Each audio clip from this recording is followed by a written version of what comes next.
Usa kabuntagon mga kapaglaom.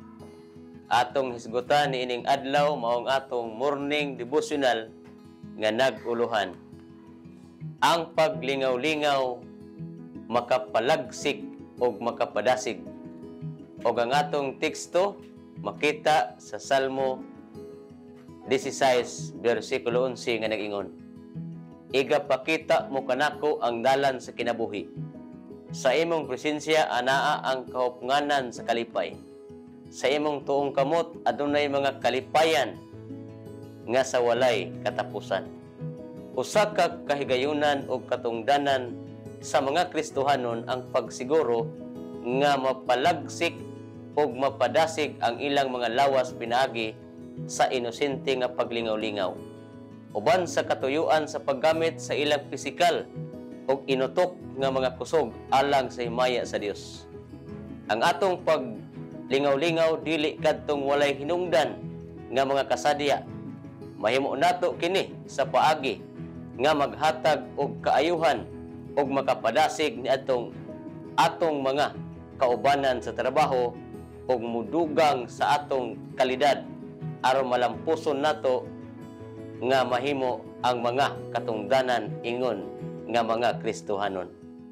Ang relihiyon ni Kristo maghatag og kalipay og makapadasig ang impluwensya niini. Labaw kini kaysa binuang-buang nga kalingawan, kawang og walay pulos nga tabi-tabi. Sa tanan nato nga paglingaw-lingaw, mahimo kita nga mukuha gikan sa langitnon nga tuburan og kusog alang sa presko nga kaisog og kusog. Aron mas malampuson kita sa pagpalambo sa atong mga kinabuhi ngadto sa kaligdong, tinuod nga pagkamaayo og pagkabalaan.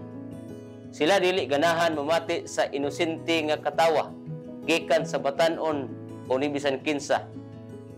Ilang giisip ang tanan nga paglingaw-lingaw ingon nga sala og nagunahuna nga kinahanglan ang atong pangunahuna sa kanunay istrikto nga mosunod kung unsa ang insakto.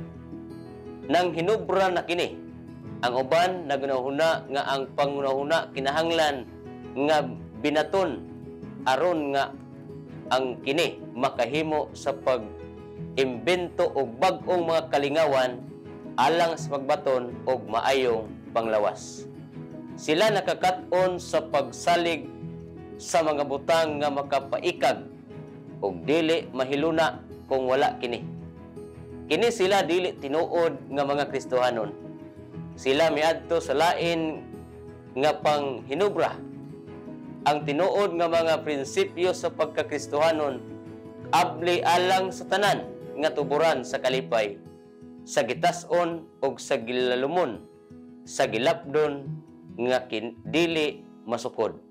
Magampo ta mga kapaglaom. Dalaygon og sinimbahon nga Dios. Salamat nga din ikaw nagapahinumdom na usab kanamo. Kabahin Ginoo sa mga buluhaton, mga paggugoy-hugoy, mga paglipay-lipay, ug sa tanan nga ginabuhat namo ni nga kalibutan.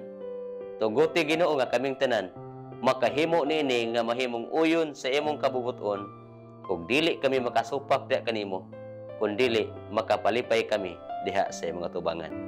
Salamat o Dios nga ikaw magahimo sa pakigubang kanamo, ug salamat nga din ikaw magatubag sa pagkampo. Pasayloa kami sa mga sala sa ngalan ni Hesus. Amen.